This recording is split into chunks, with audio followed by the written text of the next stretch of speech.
The RotoGrinders Daily Fantasy Football Podcast is presented to you by Yahoo Sports Daily Fantasy. Check them out this playoffs. We've got a 4-game playoff slate for you on Yahoo Daily Fantasy. It's a $150,000 baller, $15,000 going to first place. Great payout structure, only $10 on an entry fee.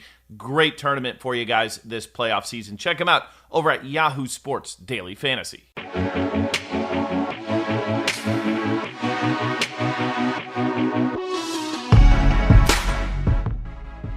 What's going on, everybody? Welcome back to another edition of the DFS OGs podcast right here on RotoGrinders.com. Back with a special edition of the playoffs. We couldn't leave you guys hanging. We had to get in, give our thoughts here on the 4 games. We will cover each and every game from a DFS aspect. We will look at the spreads, totals, see if there's any edges there. But let me bring in my boys, as always, see how Christmas went, any New Year's plans, Notorious, headChopper, as always, back here for another week. Boys, how we doing? Noto, we'll get started with you. We missed you last week, buddy. How's things? How was Christmas? And what's the plan? We're recording here on New Year's Eve, so big plans tonight. What's going on? Yeah, sorry to miss the show last week. I had some stuff come up, so I couldn't hop on. But, I hear you guys talked up Duke Williams and Derrick Henry and all the guys that just went off last week, so that's good. As far as tonight, New Year's Eve, don't have a ton of plans. I think just going to my dad's or having a little get-together. So, yeah, it's definitely different from New Year's when I was, in my 20s. Yeah, New Year's definitely changes as we get older and you have kids, and then my wife's in the corner falling asleep at 9:30. At least make it till midnight. Come on, the kids want to party all night long. So we'll see. Should be a fun night with the family. Just laying low on my end, but looking forward to it. Chop, how we doing, buddy? How's week 17? And what's the big plans for the Chop man for New Year's? Oh, yeah, week 17 was terrible. We can just throw that one away. But New Year's, man, you're right. It does change, right? Because, back in the day, I remember specifically certain times on New Year's Eve, I would drive down to Galveston and party all night, hop in my car at, 5 in the morning and drive back to San Antonio. I mean, it's so bad that you think about the things you did, and then now, yeah, you're right. I'm gonna go and bring my little vegetable tray to my mother-in-law's and hope I can stay up till midnight and pop some fireworks with the kids. Life comes at you fast, man. You gotta be aware of it. And if you're the young guy out there, you become the old guy really damn fast. All of a sudden, holy shit, I'm the old guy. So enjoy it while you got it. Have fun, but just know it comes along fast. So, all right, let's get into the football, guys. 4 games here, 2 Saturday, 2 Sunday. DraftKings has the 4 games all in one, a millionaire maker going. So somebody's going to win $1 million here. Hopefully it's one of you guys listening, if not one of us. So first game on the docket, Saturday afternoon, Buffalo and Houston. So very interesting game. Houston, we didn't get much out of them last week. Rested pretty much anyone of importance. Buffalo did the same. So, Chop, we'll start with you, buddy. Both teams should be rested, ready to go. Buffalo has had some big road wins here this season. Houston's looked like a contender at times. The spread indicates this should be a pretty close game. So what do we got DFS-wise here? Buffalo and Houston to lead us off. This is these all 4 of these games, I find them to be very interesting. So we got that going for us this weekend.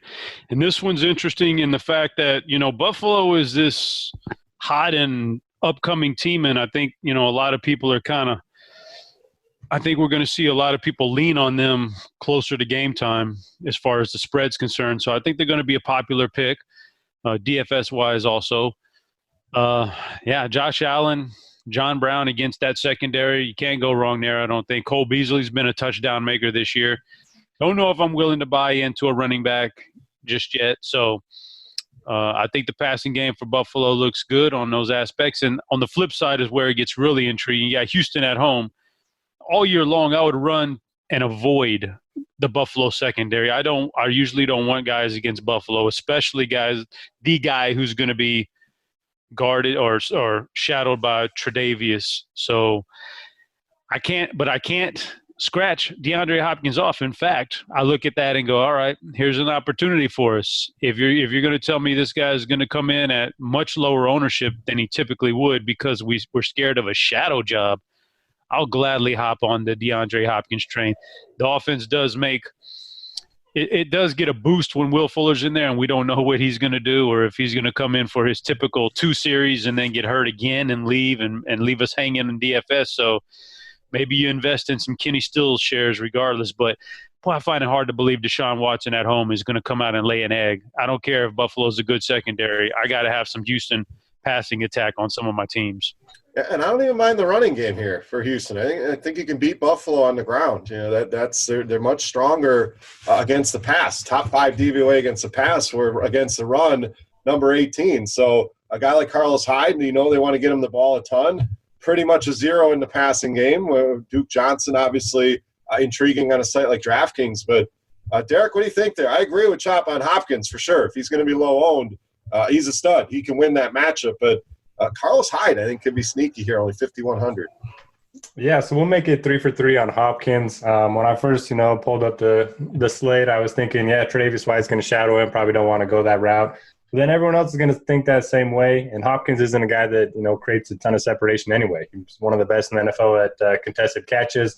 And then if they play in his own, he's one of the best at finding those holes. So I like him quite a bit here, especially if Will Fuller ends up being out. It sounds like he's day-to-day as of Tuesday. And with this game being on Saturday, that doesn't sound all that great for his availability. So we've seen Hopkins just go nuclear without Fuller on the field this season. So I like that call quite a bit. Agree with you on Hyde as well. As you mentioned, the Bills much tougher against the pass than they are the run. They're 20th in DVOA against the run so far this season. So I do think the game script sets up a little better for Hyde than it does for Duke Johnson.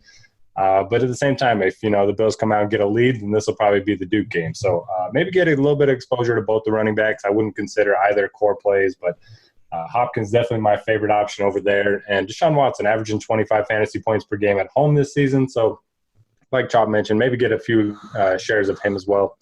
For the Bills, Josh Allen, really high floor. We haven't seen a ton of ceiling games from him this season, which is strange because, last season it was the exact opposite. He was boomer bust, but he's had at least 20 fantasy points in 5 of his last 7 games. Good matchup against Houston, beatable secondary there. Pair him up with John Brown, who has a 34% air yard share over the last 3 weeks, or Cole Beasley, who has a 28% target share over the last 3 weeks. So I think those are both interesting. And then I have a little bit more interest in Singletary than Chop just because he did play 96% of the snaps in Week 16. So he might be close to an every down player this week. We know he got rested and Frank Gore did not last week, which made no sense. I mean, I had some TJ Yeldon shares and then Gore was out there playing every snap in the first half. That was kind of frustrating. And Texans have struggled against pass-catching running backs, and allowed the second most receiving yards to that position. So I think both running backs here very, very much in play. A lower total here, but I like both of those guys, Singletary and Carlos Hyde. What about the spread here? We got Houston down to 2.5, open at 3. Some action on Buffalo has driven it down a little bit. Total at 43, Derek. You like either of those? I like the over in this game. It's indoors. So I think the offenses can put up some points. I think the Texans' passing game should be better than most probably expect it to be with Hopkins. So I'll take the over, and then if I have to do a pick on the spread, I'll take the Bills on the road. I like the over a lot here. I'm going with that as well. I think either team could win this game. I do think we're going to get a competitive game. I could see Buffalo going in there and pulling off the upset in air quotes. I could see Houston winning this game easily as well. But I agree, there will be points scored. So not sure about the line. I'll leave that one alone, but I will go over on that 43. Chop, what do you got? Oh, these 4 games, there's three sides I like a lot. And I like Houston a lot in this game with those points. I don't like they flamed out last year in the first round against the Colts, and I just don't think Deshaun Watson does that again. I think that little bit of experience really helps him out here to slow the game down. I think Houston wins this game. All right, let's move on. Probably the game of the week, the one everybody wants to talk about here, Tennessee, the red-hot Titans coming in to face the team that just somehow lost to the damn Dolphins at home. How the hell does that happen? So Fitzmagic strikes again here, but we have Tennessee and New England here, Chop, and it seems like Tennessee on a roll. It seems like everybody is out there picking Tennessee to win this game. It feels like we're burying New England, and then they're going to do the Undertaker sits up and rises from the dead here. So Brady looked bad last week, no doubt. Does he respond here? Does he bounce back? Tennessee, it's been a lot of Derrick Henry, A.J. Brown, but we know New England, one of the best at taking the best players away. So I love this game. I can't wait to watch this game. But DFS, which way do we go here? Do we load up more in Tennessee, or do we believe in playoff-tested Belichick and Brady here against Titans? Yeah, for DFS, this is a tough one because Tennessee is the hot team, and I know that I just got a feeling they're going to gather a lot of steam here closer to kickoff also. But for DFS, I mean, we got New England, and their defense might have been a little bit overrated earlier in the year, but it's still a good defense, and they're still at home, and you've got Belichick game planning for you. So it's tough to say, well, I'm going to load up on Tennessee offense here because they very well could shut down Derrick Henry. And they've definitely got the personnel to shut down A.J. Green. As nice as he's been this last month and a half, they've got the personnel to shut him down. And after that, yikes, I don't want to trust Corey Davis or Todd Sharp or somebody like that. So, man, that's a tough one for DFS on Tennessee side of it. I guess I'll have some shares of Derrick Henry, but I don't feel super comfortable with that side of it. And then on the New England side, you can definitely attack the Tennessee secondary, but do we trust Brady? I do not. He is a noodle arm. Like, he is the definition of a noodle arm these days. Like, and he's got no weapons except for Edelman, who's banged up. Can't get – like, they didn't go out there looking ahead in that Dolphins game. They knew what they needed to do in that game, and they still lost. I think that speaks volumes for this team and how poor it is on offense. But we're in the playoffs, and that can only mean one thing. Former Super Bowl MVP, James White, check down machine. You know James White's the one guy you're going to lock in. I got to lock James White in on DraftKings. He's just going to be money in the bank. He might catch 12 passes in this game because, yeah, Edelman's hurt and they just don't have anything else. So I'm not buying into they're going to get N'Keal Harry more touches or Mohamed Sanu. I'm out on all that. I'll play some Edelman, and I'll definitely have a lot of James White. But the rest of that, ooh, man, I'll pass. I love the James White call. I mean, Tennessee, very good against the run, top 10 DVOA defense there, but bottom 10 in receiving yards allowed to running backs. So that is a mismatch. We know New England is one of the best team at finding those mismatches. And you're right, James White, comes playoff time, this guy comes alive and becomes a big part of that offense. So he's easily one of my favorite plays of the week. Derek, do you ever think we'd say Ryan Tannehill more expensive than Tom Brady? I just never thought we'd see the day, but 500 more. Your thoughts on Brady here? I kind of agree with Chop, but there's always that playoff mystique to this team that they can just rise up and make it happen. So Titans, I'm having a hard time. I think some of these guys are a little bit too expensive. But New England, I love the White call.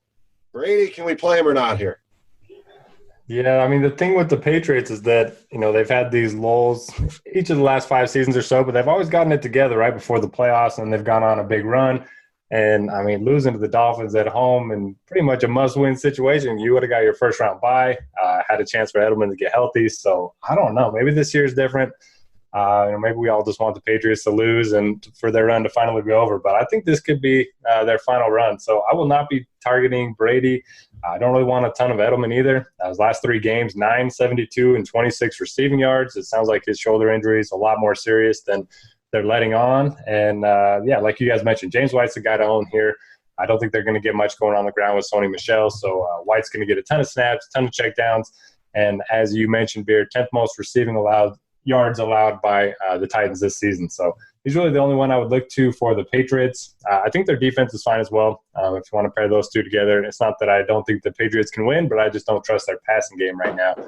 And for the Titans, yeah, it's hard to trust their passing game just because their Patriots secondary is so good. You got to expect Lattimore to shut down A.J. Brown. It could only take one play for him to pay off that salary, but I will not be going there. Derrick Henry just continues to get better and better late in the season. 32 carries, over 200 yards, and 3 touchdowns last week in their must-win game against the Texans. The Patriots, pretty good run defense, but it's a lot better of an option than trying to attack them through the air. So give me Derrick Henry and give me James White, and that's pretty much it for this game. Yeah, I'm gonna pull out my violin here. You bring up Derrick Henry. Had a run in the Millionaire Maker last week. The last decision was Derrick Henry or Aaron Jones in that last spot, and I'm like, I'm going to the game. Let me load up on Green Bay and be there watching. So I go with Aaron Jones. Would have ended up finished third if I went with Derrick Henry Oh. for 50,000. Instead, was 160th, whatever it was. So, Dude, Aaron Rodgers missed Jones like 6 times. oh my goodness, Aaron Rodgers looked horrendous. So we'll talk Green Bay next week, but they did not look good at all. And yeah, he overthrew him on 2 touchdown passes. So frustrating. Made a run at it, was fun, but bring up Derrick Henry. That's what I thought of. But let's look at the betting market here, guys. All these lines courtesy of Sharpside. If you don't have the app, go and download it. We've been telling you about it all season long. Great for props, betting lines, totals, and there is a contest going on as well, absolutely free to play on Sharpside. All you got to do, lock in a bet and make a streak, and you can win some free prizes, a lot of FanDuel cash being given out. So get over and download the Sharpside app today. All right, we got New England -4.5 here, Derek, 44 on that total.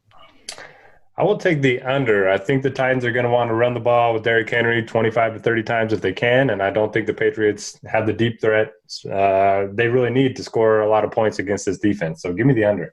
I'm going to disagree. I'm going to go the over. A lot of these Titans games have been going over lately. So you look at, I think it's 7 of the last 8 or something. So the points will be scored here. I think New England's offense will be much better than what we've seen here. So it doesn't take much to go over that 44. Both teams get in the 20s. I think that happens here, so I'll go over. Chop, you breaking the tie on the total, or are you taking a stand on one of these spreads? Well, I'm gonna go with one of the spreads, and I will say this much: when you look at a game like this, the first thing you look at as an outside observer is which fan base is more obnoxious, and so who should I be rooting for?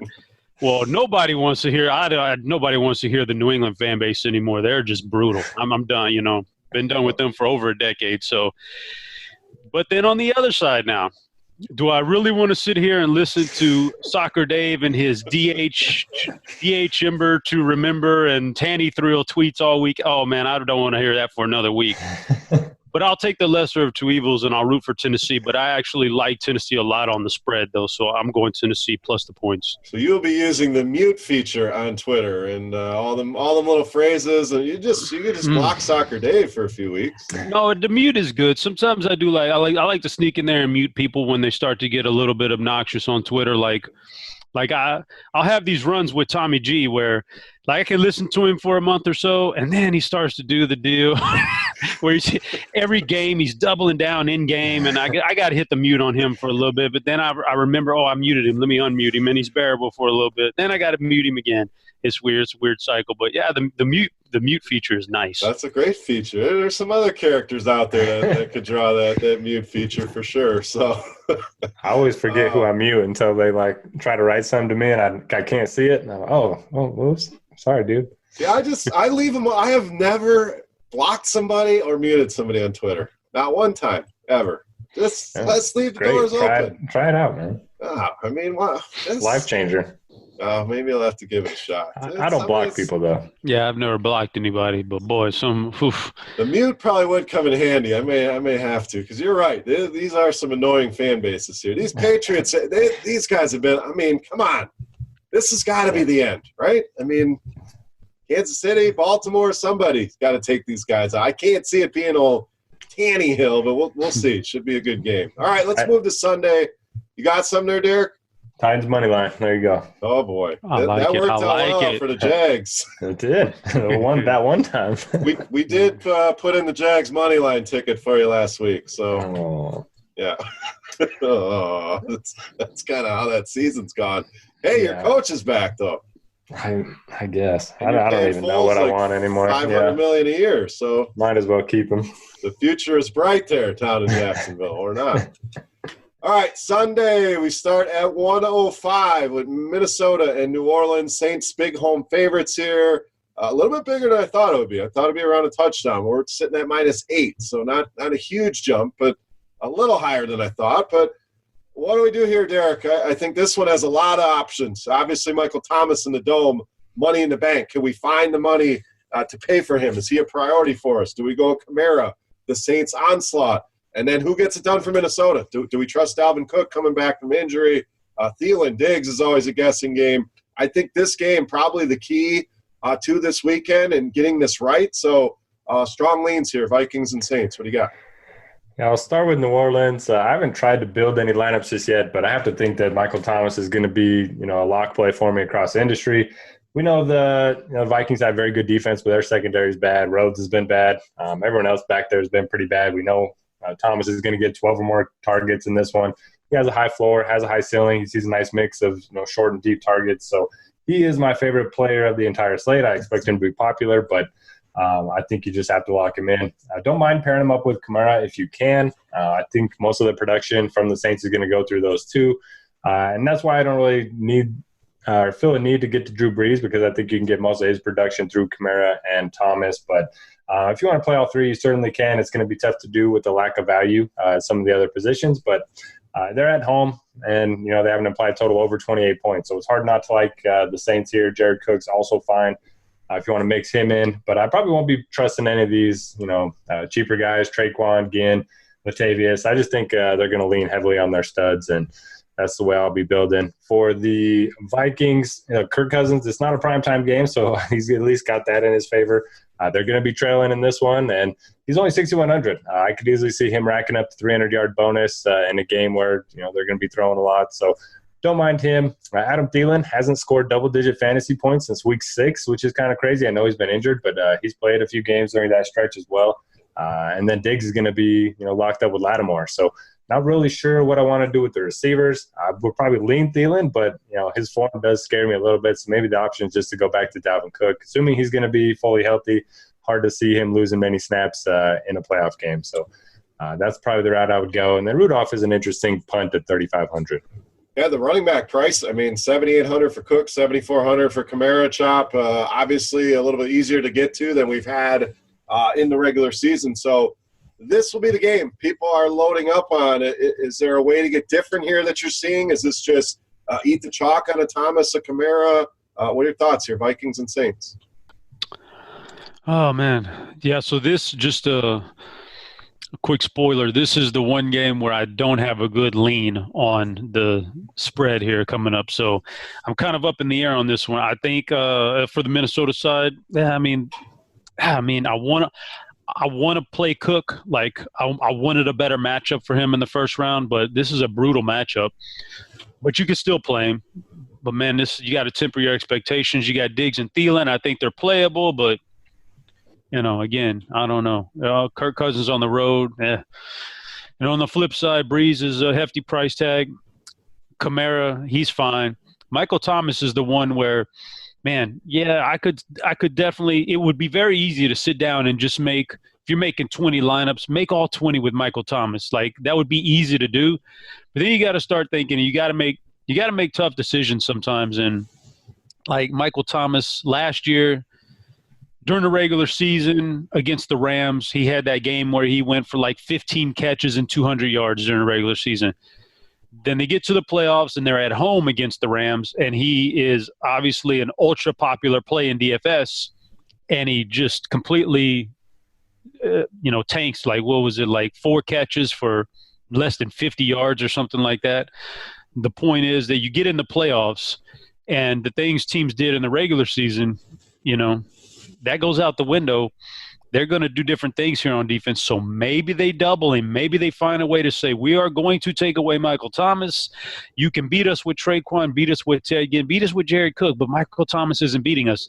It can happen. I'm not saying it is. It would be very easy to just plug and play Michael Thomas, but sometimes you got to make those tough decisions in those big GPPs, and fading him may be one of them, especially if we're looking out and he's going to be 60 or 70% owned. That's a tough one, man. So you're on your own there. I don't know. I'm more likely to lock him in in the smaller contests, but in those big ones that they're giving away $1 million and you got to beat out that many teams. Who's to say Michael Thomas doesn't put up a 5-catch for 70-yard game and doesn't find the end zone, and that's a complete dud? Yeah, it can happen. I'm more on the lock him in with looking at those home numbers. And this dude's averaging over 30 DraftKings points a game at home, but could certainly see a scenario. I get that one too, but I will. What was it, Thanksgiving this past year, where I locked him in on Thanksgiving, I think it was, and that was brutal. I was against Atlanta. I was in Atlanta, I think. Was that? Yeah, Or that was the first one. At home, he's been tough. But the point, I mean, I'm not arguing the point. I mean, you're going to have to decide somewhere. I mean, there's not a ton of value here unless something changes over the next few days, which this is not the NBA. Everyone's not all of a sudden going to be questionable and sick and all that good stuff. So the value is somewhat limited here. So making a decision like that automatically makes your lineup different. I'm never against that. So not arguing that one at all. What do we got on the spread here, Chop? -8 for the Saints, high total at 49. I think Minnesota's better than what people are giving them credit for. So, but I don't want to go against New Orleans at home. So I'm taking the over here. I think there can be points scored. Derek, what do you got? Yeah, I don't really like the spread or the total. I'll root for the close game and take the points with the Vikings. Abstaining here. I thought you were going to try to pull the – I don't want to make a play here. Not in the playoffs. I am going to go over as well. I agree, Chop. I think Minnesota could put some points on the board, but New Orleans could easily win this by 10 or more. So don't love the spread, but I'll take the over here as well. All right, guys, let's finish it up here. Last game of the weekend. Seattle, which really blew an opportunity there, came within inches of winning that game. But here they are now down to the 5 seed, have to travel across the country and take on the NFC's champs, the Philadelphia Eagles. Got it done there in Week 17. So, Chop, we'll go to you here. Is Seattle – I don't think they're a very good team. Philly has looked like crap as well. So, I don't really love this game for DFS. If there was one game that I'd feel good just crossing it off, I'm not saying I'm going to cross it off, but if there was one game I have the least amount of interest in, it would be this one. So agree, disagree. You got some plays out of this game. What do you got, Seattle and Philly? Yeah, I disagree. I like this game a lot, but it's funny how, like in sports, these championships are decided by things that you don't even really think about in the moment. And Seattle coming up about an inch short of beating San Francisco could be something that swings the Super Bowl this year. Like they could have knocked San Fran out of that home field advantage. You know, I mean, if San Fran goes on to win it with home field advantage, I think you can look back and say, wow, what would have happened if Seattle gets that extra inch and then San Fran doesn't get a home game in the playoffs against one of those other top teams in the NFC. So, and just like I remember, pour one out for beer here. The Milwaukee against Washington, was it this past year? Yeah. Like the best, most dominating arm in the bullpen in all of baseball, blows it. Could have wrapped it up against Washington and sent Washington home. That's it for Washington. And instead, they make this comeback against the best reliever in baseball, and then they go on to win the World Series. These little things like that. It's so weird how that happps. But thanks for bringing that up, though. But isn't that Washington goes on and they win the World Series, man. And by all rights, they should have been home in that game. They should have been done with. But hey, that same thing we could look back on this year in the Super Bowl, depending on what happens. But yeah, I like the Seattle offense here. I like Russell Wilson. I like Tyler Lockett, DK Metcalf. I mean, I'm not going to try to narrow it down here. I just like the passing game in general. And if I like that, then I could see some checkdowns to Travis Homer. His price tag's gone up a little bit, but I don't think Marshawn's going to cut it in this game. He's a nice guy, and he's a cool personality to follow, but I think he's kind of lost it here as far as a running back. So I'll go with Travis Homer. And on the flip side, the Philly side, he just doesn't have very many weapons, but I guess that's good for us in DFS. We can narrow our wide receiver pool down. If Ertz plays, Ertz is a good play. Goddard is a good play regardless. And then there's Greg Ward. And after that, there's not very much in the receiving game. So I'll tell you who has looked good, and that's Boston Scott. The salary's caught up. I don't know if you want to play that now. But, man, that kid's explosive. So if you wanted to, go for it. But I think there's offense here. And I think it comes from the passing game, so that's where I'll focus on. Yeah, Scott has kind of muddied the waters. A lot of people are feeling good about Miles Sanders, obviously dealing with an injury, so we'll keep an eye on that. Sounds like he'll be good to go. But Scott comes in and has the big game. Jordan Howard was a non-factor, but there's still 3 guys there. So that it's going to make people hesitate. There's always an edge when that happens, when there's muddy waters. People aren't sure.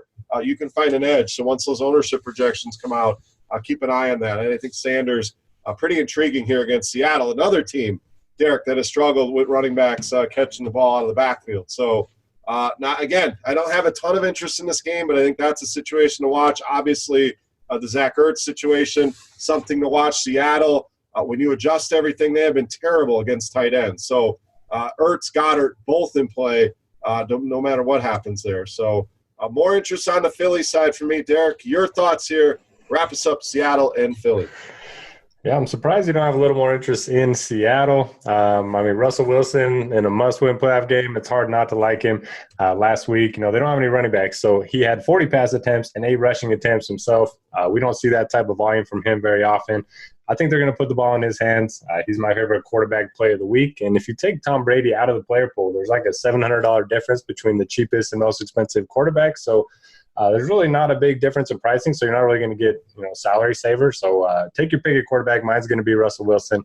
I like pairing him up with Lockett or Metcalf, either one. They both have good matchups against a beatable secondary. Eagles have allowed the 4th most schedule-adjusted fantasy points to wide receivers, so love that. As far as the running backs go for Seattle, it's just hard for me to see Pete Carroll not giving Lynch all the work here. Travis Homer is definitely the better running back at this point, but Lynch is going to get the goal line work, and he's probably going to outsnap him just because it's Pete Carroll. I just don't see Homer having a huge role here. Maybe I'm wrong, but I'll probably be avoiding both. But if I have to choose, I'll choose Lynch over him. Hollister's interesting too. I think he'll be a lower-owned option in this game, because everyone will play the tight ends for the Eagles, and rightly so. Everyone's banged up there, and as you mentioned, Beer, the Seahawks have really struggled against tight ends. So love Ertz, love Goddard.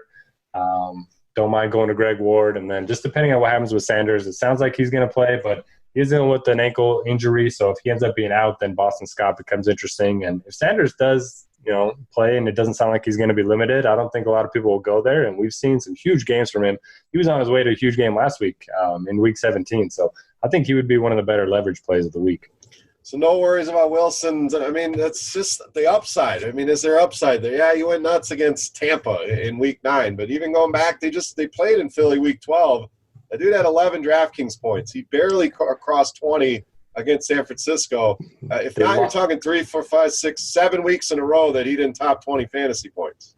Yeah, but they lost all 3 of their top running backs, and now they're playing elite run defense and a bad secondary. I just see him airing it out quite a bit, and I think he's going to get it going on the ground a bit too. All right, hey, I'm just playing the contrarian voice here, the devil's advocate. His ceiling has been rather limited lately. All right, betting-wise, again, we got a pretty tight line here. I lost it here. Hold on. Stand by. We have Seattle, road favorites at -1.5, 46 on the total, Derek. I will take the over in this game, and I will also take the Seahawks. I am going to go with the Eagles. Seems like everybody is going to want to bet Seattle in this spot, and it's still traveling across the country. Still a tough spot. Philly hasn't looked good, but I don't think Seattle's a good team. So I'm going to go with Philly to win an ugly one here. Chop, what do you got? I'll break that tie. I'm going to go Seattle here, minus the points. I've seen enough Russell Wilson in big games to he can be just about anybody. I think Philadelphia is just, with these injuries, just very, very overrated. All right, that will do it here for the wild card weekend. We talked about all the DFS plays. We talked about spreads and totals. Guys, any final thoughts here for everybody as we go into 2020? Derek. No, Happy New Year, everybody. As far as DFS goes this week, don't be afraid to target some of these uglier games like the Titans and Patriots. Somebody's going to, go off in those games, and those are going to be the guys you need for some of these really big tournaments. Yep, and late swap going to be very important here. So keep an eye on things. Make sure your latest player in your flex spot. So Happy New Year, everybody. Thank you for listening. Chop, final thoughts here for the people before we get out of here. Yeah, enjoy this week. This is a fun week, and next week is just as fun. And then it kind of falls off a cliff, man, when you only got 2 games after that. So these are the last couple you can really enjoy. So enjoy them while they're here, and be safe out there, guys. Absolutely. Be safe for sure. We'll be back next week, our final show of the season, breaking down the divisional round. So make sure you guys come back for that. But we appreciate you guys listening, the feedback. and everything you guys have done. We love doing the shows, and hopefully you guys take down some of these big tournaments here on Wild Card Weekend. For Notorious, for headChopper, I am Beer saying salut. Best of luck here in the Wild Card Weekend, guys. Happy New Year once again, and we will see you right back here next week. We're out of here.